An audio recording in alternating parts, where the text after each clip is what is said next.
What's up, everybody? Okay, I want to talk some hip hop right now. Let me start this off and say shout out to my best friend, closest friend. You know who you are. I don't want to necessarily put your name out there. Maybe in subsequent episodes. But it's interesting because we're both hip hop heads, and that's kind of obviously how we became friends. But we're almost on two opposite spectrums when it comes to rap. So very much in the line of Stretch and Bobbito, right? Like I'd be Stretch, he'd be Bobbito if we did a radio show. I like the harder edged, darker rap, and he likes the lighter, sort of more whimsical, fun rap. Both are hip hop, and they're both important aspects of hip hop, and you kind of need both. You need both, really, actually, to make great shit. Like songs have to be, in my opinion, both dark and light at the same time. They have to be dark enough to be taken seriously and to sort of create that wild, rebellious vibe that hip hop is so great at, and light enough for you to have fun, right? And to enjoy it actually as a listening experience and a world to enter. And now, of course, certain songs are darker than others, right? Like the Mobb Deeps and the Wu-Tangs are much more in the darker vein, but they're still fun. Of course, they're fun. I mean, that's why they are classic and they endure. They're much more on the darker side of things and have that light side and sense of the charisma and just the way that they're doing their things.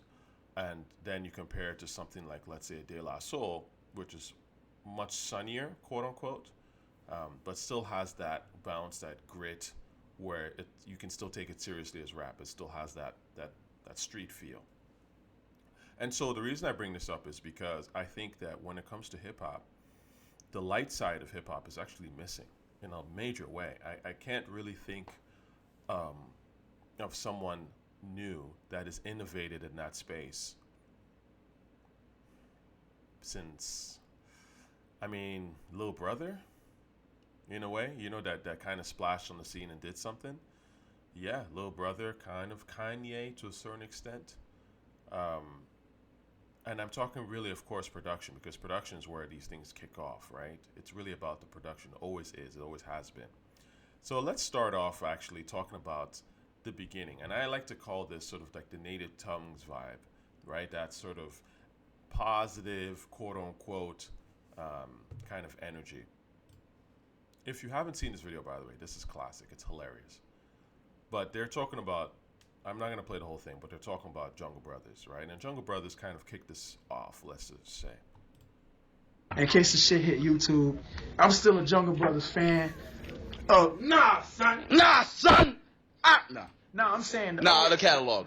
Yeah, exactly. The old album, that shit changed my life. Yeah. I ain't gonna lie. Straight Out the Jungle was a classic. Straight Out the Jungle. Classic. I mean, look, JB's man, coming from through. the motherland. You really call me a star, but that's not what I am. What? I'm a Jungle brother. Yo. A true blue brother. And I've been to many places you never discover. Oh, man. No, I'm gonna tell you right. Classic. This is what's missing from hip hop right now, man.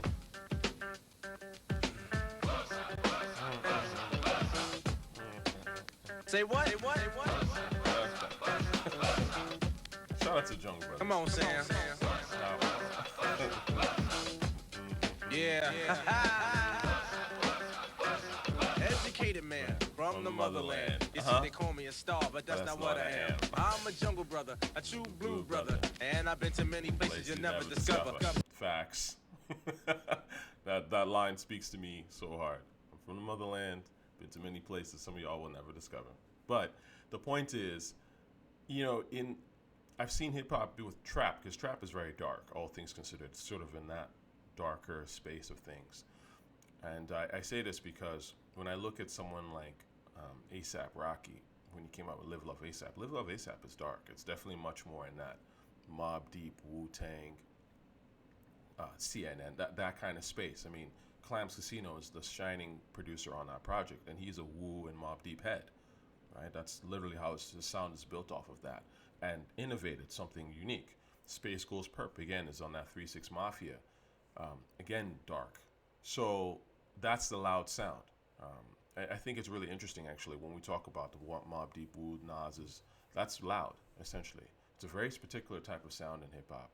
And when you look at, I think the A&R or the person like, I think Brian Leach, who signed ASAP Rocky, is an ex-Loud, employee. So again, the real hip hop is there. It's just that people don't pay attention a lot of times and they hate. But that's beside the point. What I'm trying to say is that I would argue that in terms of like innovation and bringing that sound into the game, like that was like a next step. But again, it's very dark. But what about that sort of lighter side? Well, I'll get to it. So Jungle Brothers kind of kicked this off, let's say 87, 88, I'll House You. They got a bunch of songs. And then it just keeps going. You got De La, right? All this happy shit. Oh my God, I don't believe this, man. Paul's the name. You know what the DJ for...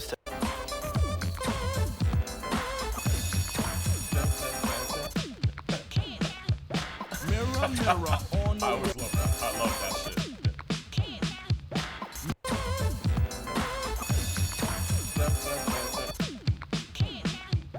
mirror, mirror on the wall. Tell me, mirror, what is wrong? Can it be my De La clothes or is it just my De La song?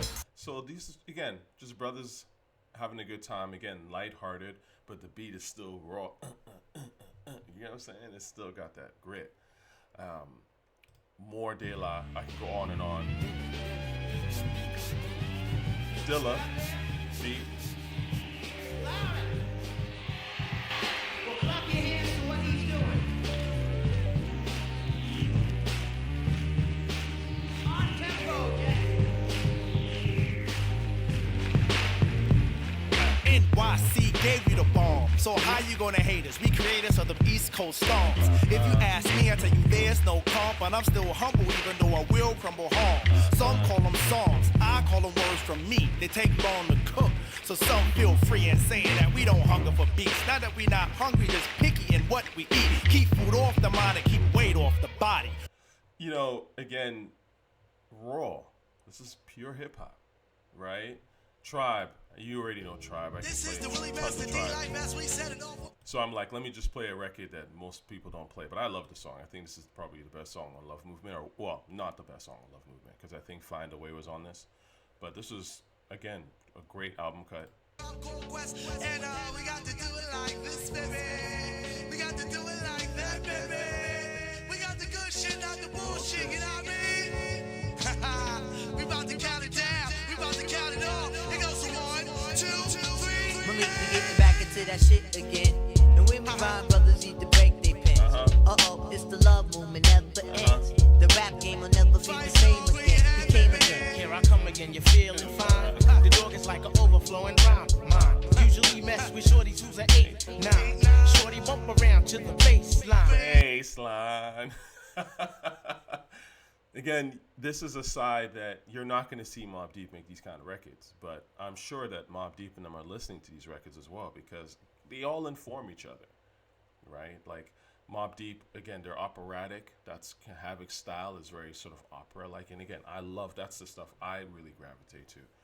But to understand dark, you have to understand light and vice versa. And you'll notice that, in fact, Havoc will flip some stuff that, some of it is dark, like quite a bit actually, but even when he'll flip stuff that you're just not really paying attention to, that's just your typical, not necessarily light, but some older record, Mahalia Jackson or something like that, and then just make it darker and darker and darker to the point where it's unrecognizable. You didn't even realize he flipped it for some light shit. But again, that's kind of my point, right? And Mobb Deep, again, came from Tribe, right? They are, in a way, Tribe babies to a certain extent. These things go together, right?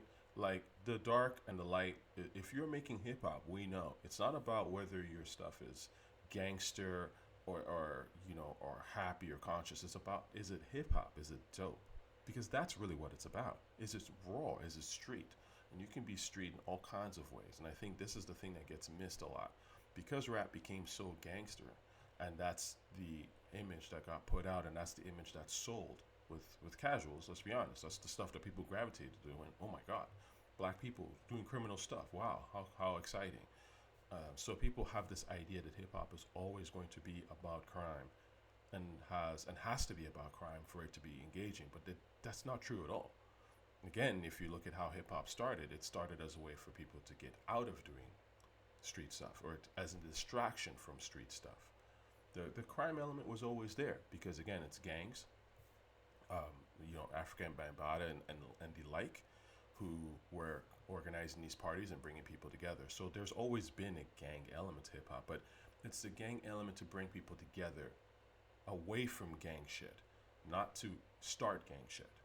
You know what I'm saying? This is classic.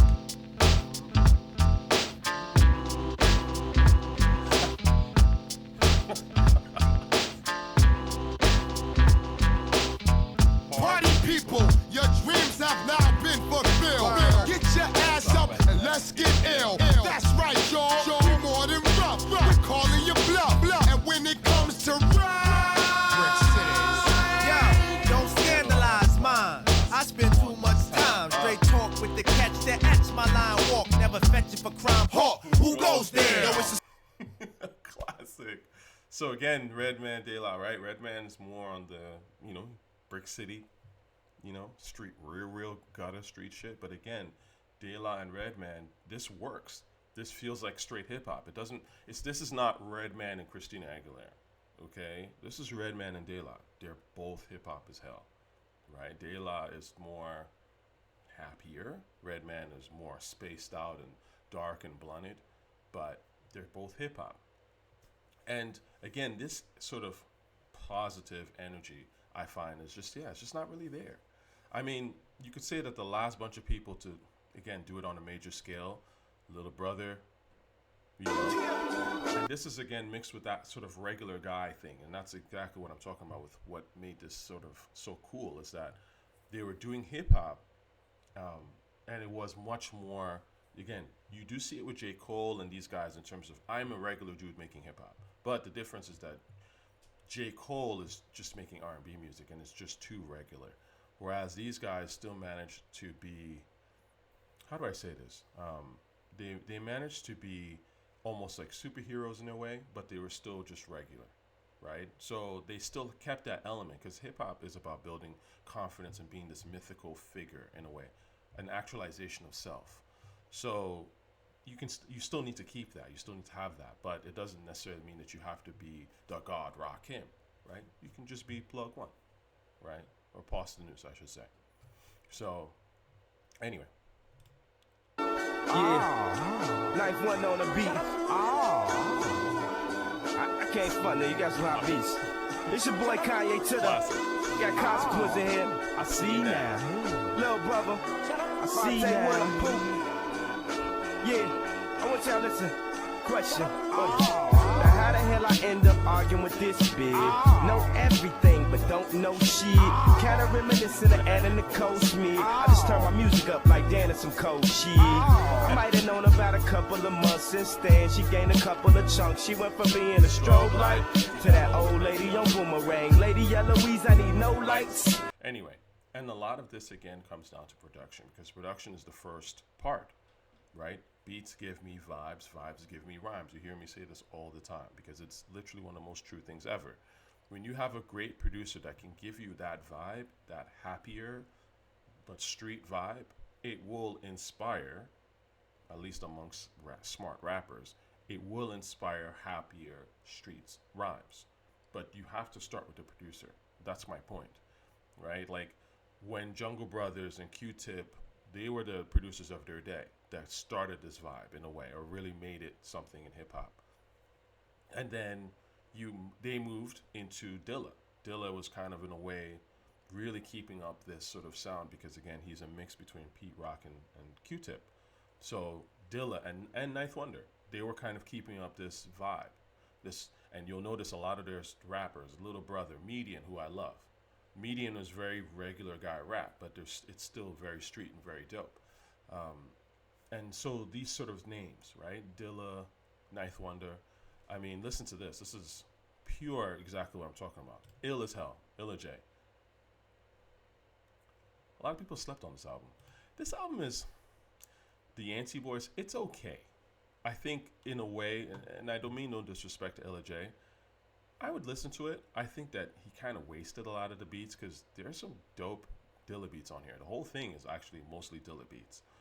And it's almost like and it's good curation on his brother's part. I mean, he knows his brother, so he was able to get, obviously, some really decent Dilla beats. But he's kind of singing through a lot of them, and, it's like, just rhyme on these shits, man. Like, I think, to me, that would be my number one criticism. But there are joints on here, like this one, for example.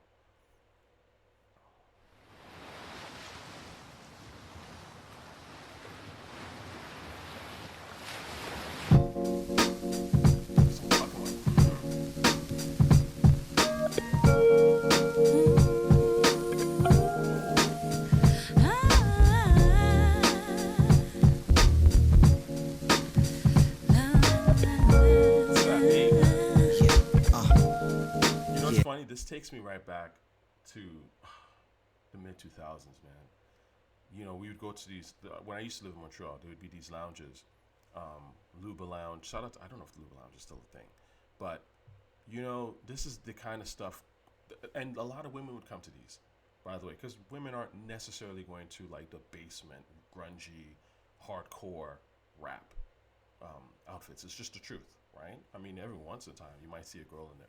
And if she's a dime, you got to get at her. But the truth is, this stuff was a little bit more inviting to the ladies. And again, this is why you kind of need this stuff, because it's still hip-hop, it's still street, but it's lighter and it has more of a relaxed kind of welcoming groove, right? Even though it's still street. And there were lounges. It's just pure lounge, black folk, beautiful sisters everywhere type of thing. And we're just kind of kicking it, right? Or if we did like a house party or something like that, like back in college, we do house parties and all that kind of stuff, right? Again, like this kind of vibe is just missing, right? Because the young kids are on that drill bullshit, right? Let's be honest, or not so much anymore. I think they're moving on from that nonsense. But the point is that, again, where's this vibe, like, hey, let's be all in it together type of thing? It's just missing, right? Another Dilla.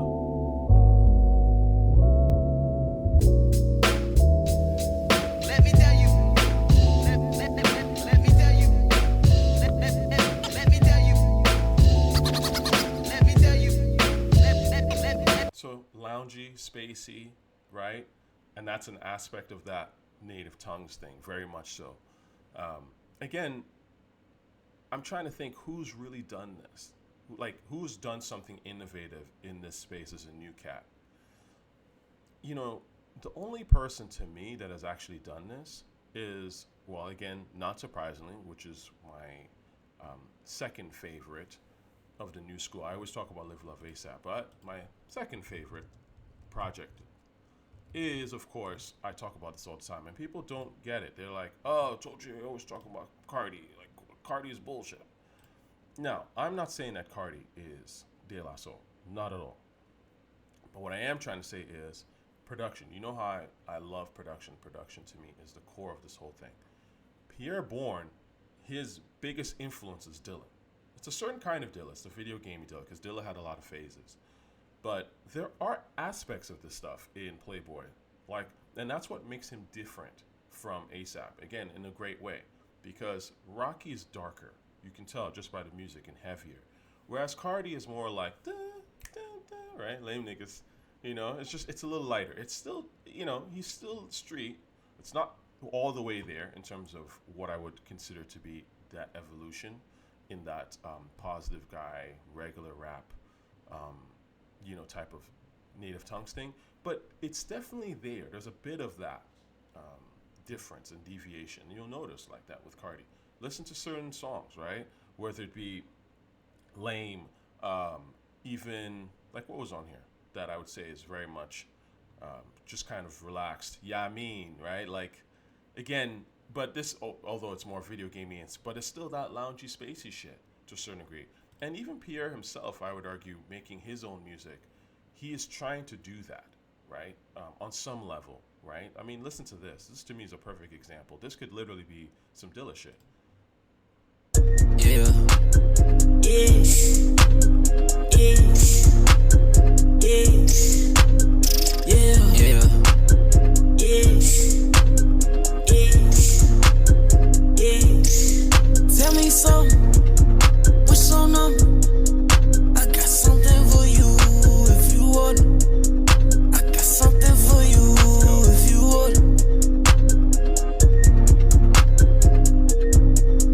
So it all starts with the producer.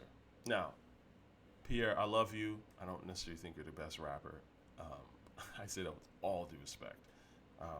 He was okay on this, but this is one of those things that, you know, someone who's like a rapper, I think would have really done a great job. But again, Pierre's trying to do that regular guy thing. You'll notice straight, you know, he has that song, I miss Queens or I love Queens. Again, there is aspects of that in Pierre, and you can tell how high. This was a great beat. Yo, Pierre, you wanna come out here?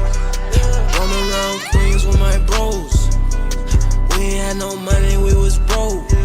Yeah, police at the fucking front door.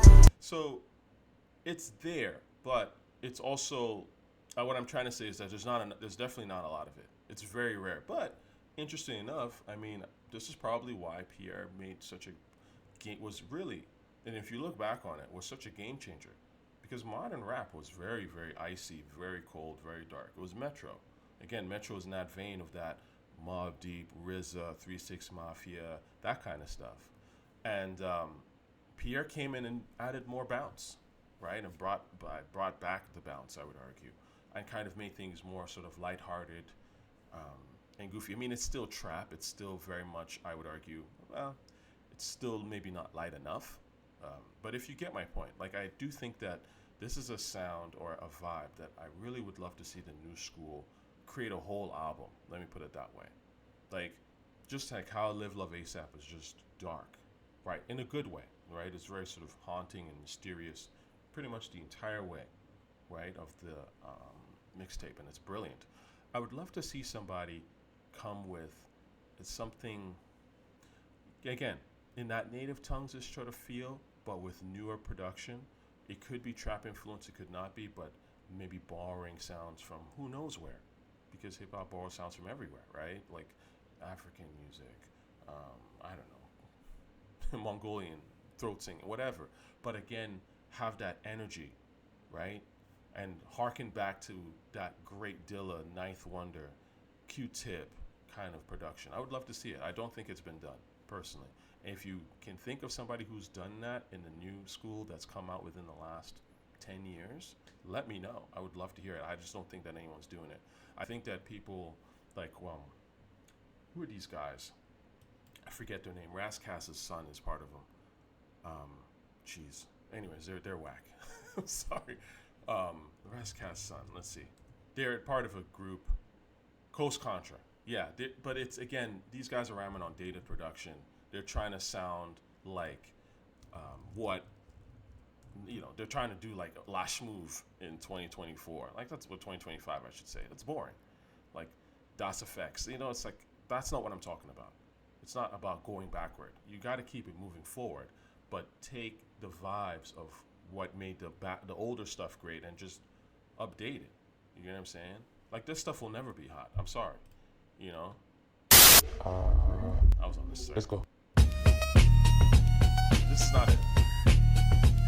The man in the mirror told me to pick a side. I got a different side, like a Gemini inside. Lives the bridge to the other side. Follow me down the rabbit hole where I had to walk. As a lame in real life, the chains on the neck don't connect with the mainframe. The source, the fake gon' force. Push your T with your face on the double XL.